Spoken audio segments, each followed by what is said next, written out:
la Zona Cero. Es tiempo para nuestros monográficos Zona Cero y hoy con un recorrido histórico por el tarot, un asunto que nos habéis solicitado con mucha insistencia y aquí estamos dispuestos a echar las cartas. Tengo aquí un mazo, no es un, vamos, no es egipcio, es clásico del siglo XV, es un original, supongo que algo me darían en el mercado esotérico.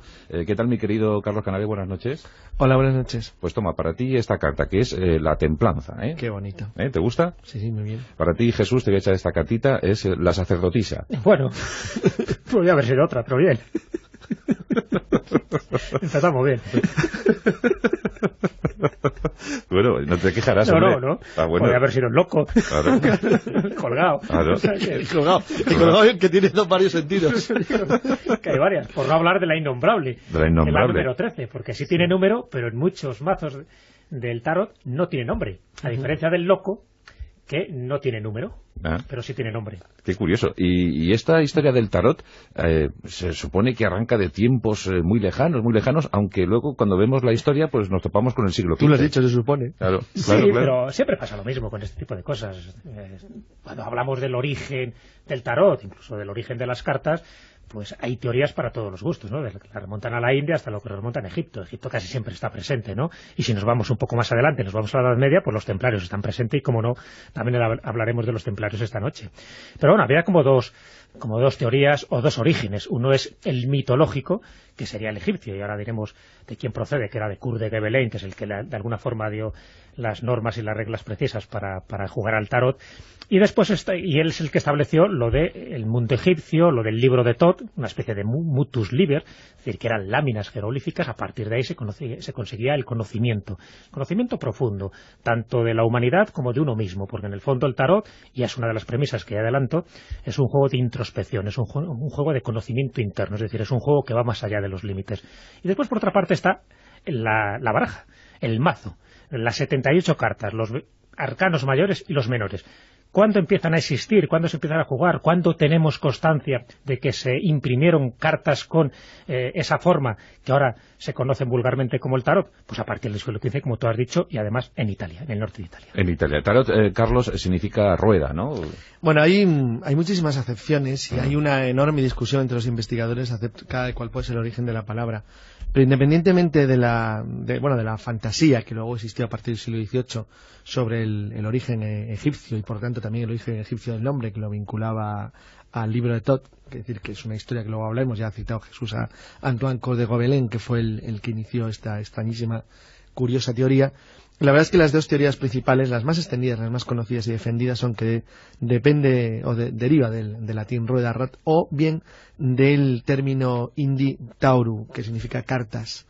Sí, podría ser. También se dice que fueron los gitanos quienes trajeron el tarot. Sí, ahora contamos un poquito de los gitanos, pero bueno, fíjate, pero que habría mucho más. Como muy bien ha dicho Jesús, las primeras barajas impresas conocidas son del norte de Italia, y hay quien las vincula con el río Taro del norte de Italia o con una palabra latina que es orat, de razonar, pensar también.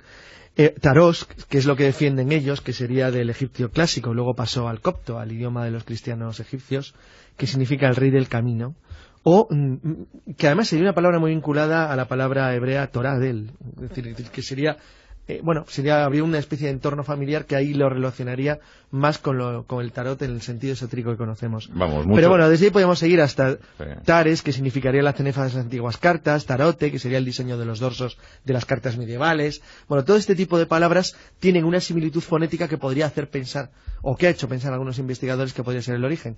Pero yo creo que la discusión actual está centrada entre rueda o la palabra cartas del hindi. O bien rueda o bien del hindi cartas. En todo caso, pues muchísimas hipótesis sobre el origen de estas curiosas cartas que supuestamente, Jesús, predicen el futuro. ¿O es quien las echa? El que utiliza esas cartas como vehículo para sus videncias. Exacto, sí. Yo creo que entramos en una de las cuestiones principales de estas cartas. Y yo creo que además sería bueno para que el oyente tuviera un poco claro lo que se considera que es echar las cartas o echar la fortuna de lo que es practicar la adivinación. Porque a veces que se confunden estas cosas y cuando vamos a echarnos las cartas del tarot, pues vamos a echarnos un poco la fortuna. Es decir, echar la fortuna, echar las cartas, lo que intentamos es determinar lo que nos va a suceder. Es decir, es como dar por hecho de que el destino está escrito y por lo tanto las cartas nos está reflejando lo que nos va a ocurrir en un momento determinado. Ya sabes que las cartas las tiene que barajar el consultante, las tiene que impregnar de su energía y luego el tarotista las tiene que interpretar, pero siempre de un futuro muy próximo y en relación a la pregunta que tú estás formulando en el momento que las estás barajando. A diferencia de lo que es practicar la adivinación, que la adivinación es algo mucho más etéreo, el futuro no está escrito y te está diciendo que te va a ocurrir unas determinadas circunstancias si tu comportamiento sigue siendo el mismo, sigue siendo ese. Jesús acaba de decir una cosa muy importante que lo voy a relacionar con lo que hemos comentado antes, que te he dicho que íbamos a hablar, que es lo que tú has sugerido de los gitanos. Las leyendas de que el tarot pasa a Europa a través de los gitanos es pura y simplemente por una coincidencia espaciotemporal. Los gitanos, como es bien conocido, proceden del Punjab, del norte de la India, o de lo que hoy es frontera de India-Pakistán, y bueno, llegaron a Europa a finales de la Edad Media, en concreto España llega en el siglo XV. Coincide curiosamente con la llegada de las cartas del tarot. La relación posible entre los gitanos, que el nombre deriva de egipcio, además es cierto, es como son llamados en Europa debido simplemente al lugar de procedencia inmediata, es donde llegaban, obviamente. Sí, ellos se les llamaba los egipcianos. Exacto. Entonces, como ellos llegan a Europa occidental, llegan a través de Egipto, con lo cual, bueno, había una especie como de relación. La historia de que fueran un pueblo nómada, de que tuvieran unas costumbres diferentes, de que fueran distintos a los europeos occidentales, apoyó muy bien, porque venía muy bien como coartada para intentar justificar el enlace de las cartas con los gitanos y su procedencia oriental. Cuando digo oriental, que no islámica, porque fíjate que lo que ha dicho Jesús es importante. El tarot en su concepto, sería plenamente musulmán, es ocasionalista. Todo está escrito. Sin embargo, hay un elemento que lo distingue, que lo separa profundamente de lo que son las corrientes de tradición musulmana, que es la representación de figuras humanas. Eso es lo que no encajaría demasiado con lo que podría ser una tradición árabe. De hecho, no lo es.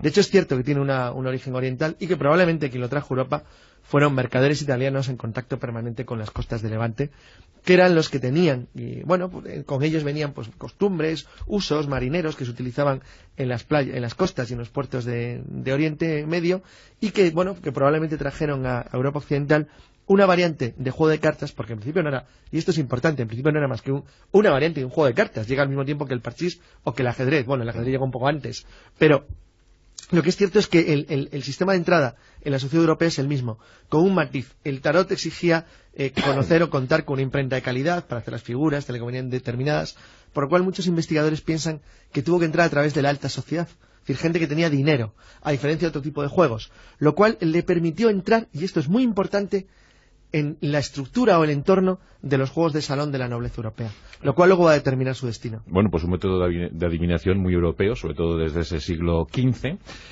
pero claro, abundando en el asunto adivinatorio, sí. Claro, tenemos las culturas, cualquier cultura del mundo tiene sus propios métodos de adivinación, esas mulatonas inmensas que echan la ceniza en cualquier sitio y adivinan mediante, ¿no?, el estímulo de ver esas cenizas. Otros abren un pollo. ¿Esto es homologable? ¿El tarot se puede homologar a estas prácticas adivinatorias? Claro, he diferenciado un poco lo que son métodos de adivinación en general y lo que es el echar las cartas en particular. Echar las cartas es la adivinación inmediata. Claro, el tarot lo que pasa es que, y ahí es un poco a donde quería llegar, es una mezcla de las dos cosas. Por una parte es echar la fortuna, es decir lo que te va a ocurrir en un breve periodo de tiempo, tanto en el amor como en tu trabajo, pero también es algo más profundo. Y ahí es lo que han intentado incidir pues muchos esoteristas, porque desde luego el tarot no ha sido indiferente a todas las corrientes esotéricas, sí, pues desde finales de la Edad Media hasta ahora mismo, ¿no? No, pero lo que me gustaría saber es si es un método universal, o sea, o más bien depende del tarotista que esté echando las cartas. Claro, vamos a ver. O sea, aparece la sacerdotisa y eso es así, o sea, ya tiene algo escrito, algo fundamental, o es algo que el tarotista luego tiene que interpretar. Sí, tiene que interpretar, pero nunca a nivel individual. Eso es una de las reglas fundamentales cuando tú echas las cartas del tarot. El tarot se tiene que interpretar de una forma global. De hecho, los métodos que se utilizan hay muchísimos. El clásico, por ejemplo, es el de las 10 cartas, o también se llama la cruz céltica, que son 10 cartas que tú expones en el tapete y luego las tienes que interpretar de una forma global. La primera sería el consultante en su momento presente y luego vas viendo los momentos actuales, las influencias que tiene, los peligros, etcétera, etcétera. Entonces, ¿cualquiera puede echar las cartas? Cualquiera podría echar las cartas, efectivamente. Vamos a ver, hay dos cosas ahí, y es un poco también casi mi teoría particular. Hay una técnica evidente. Tú estudias un libro del tarot o varios y consigues una técnica de cómo echar las cartas. Este sistema, por ejemplo, que te digo de las 10 cartas o la cruz céltica y muchos más que hay. Por lo tanto, hay una técnica que tienes que valorar y hay un orden establecido. En fin, tiene que barajear las cartas, ya digo, lo de impregnar la energía el consultante para que en ese mazo de cartas serviría un poco como bola de cristal. Es decir, ahí estaría el presente, el pasado y el futuro del consultante. Lo que pasa es que él no lo sabe y no sabe interpretarlo, por eso tiene que acudir a un profesional. El profesional tiene que tener por una parte la técnica, pero por otra parte, evidentemente, si él tiene esa capacidad psicológica también, porque es importante la psicología, de ver y reinterpretar lo que está viendo en el tapete en función de las cartas que han ido saliendo y que incluso ha tenido que cortar también el consultante con la mano izquierda. En fin, hay todo un ritual, hay todo un simbolismo. De todas formas, se mezclan muchas cosas porque dices cruz céltica. Claro. Que tiene que ver un celta... Pero nada, pero claro. Es que, como todas las... Es que Jesús lo está explicando muy bien. Todas las prácticas adivinatorias o de intento de interpretación del futuro van acumulando tradiciones, incluso locales, del lugar. De hecho, existen modalidades totalmente diferentes, incluso del formato de las cartas en función de cada país. Entonces, lo que está explicando es muy correcto, es decir, porque efectivamente, y además el folclore se construye así, se van añadiendo cosas diferentes, elementos distintos, incluso algunos pura y simplemente por el hecho de introducir elementos de carácter atractivo, hacer una especie de entorno, de ritual, un protocolo, es decir, algo que haga que aquello sea un acto más mágico o más atractivo, más interesante para la persona que va a consultar, que le haga pensar o que le haga creer que lo que el que está echando las cartas sea más sugestivo, exacto, le va a permitir acertar con seguridad lo que es eso, es decir, la interpretación. Que además Jesús, es que el ejemplo es muy bueno, el de la bola de cristal, porque efectivamente es el entorno del medio que el vidente o quien sea utiliza, o el técnico, para a partir de ahí poder adivinar. Es un medio. Es un medio. Oye, ¿y esto de los arcanos mayores y arcanos menores, esto aparece ya de inmediato en el siglo XV con el mazo o se va introduciendo? No, porque de hecho hay distintos mazos y cuando se empieza a aparecer ya, entendido como la baraja del tarot de 78 cartas que tiene sus 22 arcanos mayores y sus 56 arcanos menores, que por otra parte es un poco la baraja española, sus 56 arcanos menores, es los 4 palos que todos conocemos, más las figuras respectivas, ¿no? La sota, el caballo, el rey y la reina. Bueno, pues todo eso conformaría esos 56 arcanos menores junto con los 22 menores. Los 22 menores, los mayores, los 22 mayores son los esotéricos por excelencia, por antonomasia. Son aquellos que siempre se han dibujado de distintas maneras. De hecho, los grandes esoteristas como Crowley, por ejemplo, del que hemos hablado y hemos dedicado algún monográfico, también hizo su propio tarot. Algunos lo consideran bastante demoníaco, un poco en la línea que seguía Aleister Crowley, pero también Dalí, por ejemplo, hizo un tarot. Osho, por ejemplo, uno de los grandes gurúes de la India contemporánea, que ha muerto hace poco, pues también él tuvo su tarot. Son tarots introspectivos, ya te digo, siempre buscando el conocimiento, porque dentro de las teorías que hemos dicho, la más conocida es la que hemos comentado, la de Kurt de Gebelén, diciendo que era egipcio, pero después había otras. Eliphas Levi, otro esoterista del siglo XIX importantísimo, él consideraba que el tarot era un alfabeto secreto, oculto y sagrado, que los hebreos, pues bueno, se lo atribuían a Enoch, el primogénito de Caín, como bien sabéis. Los egipcios se lo atribuían a Tot, de ahí viene toda la derivación del libro de Tot, una especie de libro maldito, de libro inencontrable, que de ahí procederían las figuras de los 22 arcanos mayores, y por otra parte los griegos se lo atribuían a Cadmo, que es el fundador de Tebas. Es decir, siempre te está poniendo en conexión que el tarot es algo más que un método de adivinación, que el tarot es un camino de perfección, que el conocer los arcanos, es decir, el simbolismo, es fundamental para no solo conocerte a ti mismo como ser humano, como persona individual, sino incluso el devenir de la humanidad. Es decir, que va más lejos. Por eso te hablaba un poco al principio del mutus liber, del libro mudo, es decir, del libro que no tiene nada escrito, pero que sin embargo, sabiendo interpretar las imágenes, hay gente que te puede acertar, pero prácticamente al detalle, todo lo que te está pasando, lo que te va a pasar. Es decir, hay una técnica, pero también es verdad que sirve casi como de acicate a una especie de mediunidad para saber lo que puede ocurrir siempre y cuando sepas interpretar el conjunto, nunca la individualidad de las cartas. Una cosa sobre lo de la difusión del origen egipcio, lo de la mención del libro de Top, la primera vez la hace el propio Antoine Coeur de Gebelén cuando escribió en una enciclopedia, justo después de la Revolución Francesa, le hace una mención en la cual dice que no, que hay un libro de Tot famoso que ocultaba el saber de los egipcios, etcétera. Esto, el que lo hace famoso, en realidad se llamaba Jean-François Eliot, era muy conocido en los mundos esotéricos franceses de la época de la Revolución con el nombre de Eteila. Era un tarotista famoso y conocido, era un peluquero en realidad, era un peluquero que durante la Revolución Francesa, en esto de Río Revuelto, y además hizo un anagrama con su apellido. Efectivamente, entonces bueno, le dio una fama monstruosa al tarot aprovechando la expedición napoleónica a Egipto. De hecho, el interés por Egipto en la época final, de finales del siglo XVIII, a partir de la expedición de Napoleón, pues bueno, a él le dio una enorme fama como, decía que conocía los secretos de Oriente y que podía a partir de ahí extender el verdadero saber que se ocultaba en el conocimiento profundo del tarot. Lo que sí que es cierto es que las investigaciones arqueológicas modernas e investigaciones incluso sobre la cultura egipcia ya muy conocidas, muy avanzadas, no encuentran ninguna relación de origen en el tarot, al menos salvo en los arcanos, donde sí podría quedar algún rastro tal vez que relacione los arcanos con las cartas actuales del tarot a través de una evolución que no se conoce. Pero desde luego lo que es el origen del tarot como base en la egiptología no está demostrado. No. Más bien alguien ha comentado que es un esnovismo francés de ese siglo de sí, todo tiene mucho que ver con juegos estos de salón. Juegos de salón, sí. Y que son con sociedades secretas. Efectivamente, con todas las sociedades secretas que crearon antes de la Revolución. Sí, la de Golden Dawn, por ejemplo. Pero también tuvo su tarot propio. Sí, por supuesto, porque ya en el siglo XIX, como es un siglo más tarde, es que se los hacían ya exprofeso para sus rituales, sus ritos y sus propias estructuras de cómo organizar su pensamiento, de adivinación del futuro y demás. Sobre todo impresionaba mucho a los nuevos, claro. O sea, muy llamativa. O sea que el futuro está ahí, el futuro está escrito. El futuro está ahí. A mí lo que siempre me ha llamado la atención del tarot... Deberías estar más temeroso, Jesús. Bueno, parece islámico ya. La verdad que sí, la verdad que me ha traído muchísimo el tarot, y de hecho yo he echado también las cartas del tarot y me he sorprendido incluso de la fiabilidad que pueden tener. Yo no tengo, os puedo asegurar, ningún tipo de poder, ¿no?, para adivinar el futuro, pero por eso digo que hay una técnica que si la sabes interpretar y utilizar, sí que eres capaz pues de acertar, pero de acertar que puede dejar a la gente sorprendida y a ti el primero, ¿no? Lo que más me ha llamado siempre la atención del tarot, desde siempre, es el carácter esotérico y simbólico que tienen sus cartas. Es tan importante que solo voy a citar 3 ejemplos para que todos los oyentes se den cuenta de que no solo estamos hablando de una parte histórica que puede ser más o menos bonito, en los orígenes, sino de toda la trascendencia simbólica que tienen las cartas. Por ejemplo, hay una ley de la repetición que se llama dentro de las cartas del tarot. La ley de repetición es que se encuentran, además, en multitud de lugares dentro de lo que es la baraja, el mazo del tarot. Los símbolos siempre aparecen 2 veces en el juego. Es decir, tenemos 2 leones, por ejemplo, en la carta 11 y la 21, tenemos 2 pares de jarras con agua en la carta 14 y la 17, tenemos 2 mujeres embarazadas en la carta 3 y la 17, tenemos 2 lugares con estrellas en la carta 7 y 17, tenemos 2 perros azules.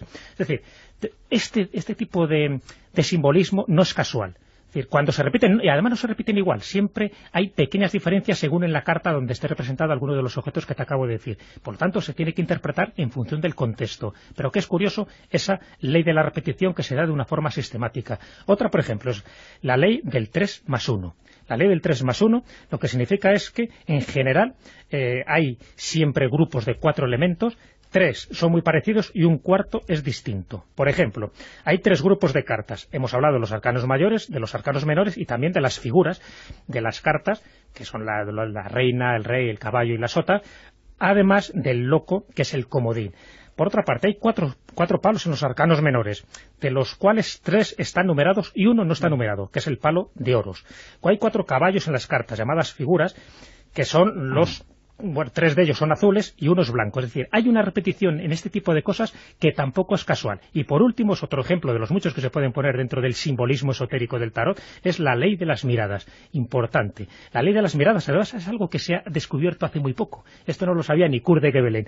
Una de las cosas que se ha descubierto hace poco es que, según para donde miren las figuras del tarot, está significando una cosa u otra. Es decir, todas aquellas que miran para la izquierda están observando el pasado. Todas aquellas figuras que miran a la derecha, el futuro. Y ojo, aquellas figuras que miran de frente, o bien aquellas cuyas miradas de los personajes se cruzan, porque ya vemos que en el tapete hay varias cartas, bueno, pues aquellos de los personajes que se estén cruzando lo que está revelando es el presente. Bueno, pues fíjate la cantidad de interpretaciones de juegos esotéricos que tiene el tarot, aparte de los muchísimos que se podrían ir desgranando y que, por supuesto, en este monográfico no nos va a dar tiempo. Bueno, pues un pequeño recorrido histórico por el tarot, por sus presuntos orígenes, por los significados que nos puede reportar una buena echada de cartas, aunque hay quien afirma que el tarot no tiene futuro, pero bueno. Eso sí que es una paradoja. Bueno, pues muy bien. Toma, Carlos, para ti esta maza de cartas es un mazo francés. Sí, ya veo que es de póker. A ver, por eso. Esto ves, si nos sale bien en una timba. Una buena en Las Vegas. Sí. Toma, para ti, Jesús. A ver. Esta es la sota de bastos, ¿eh? Bueno. Pero a tamaño... Pintan bastos, dice aquí. Pero si le das a este botón se pone a tamaño real. Sí, bueno, y si lo de esta manivela, cae el basto. Cae el basto.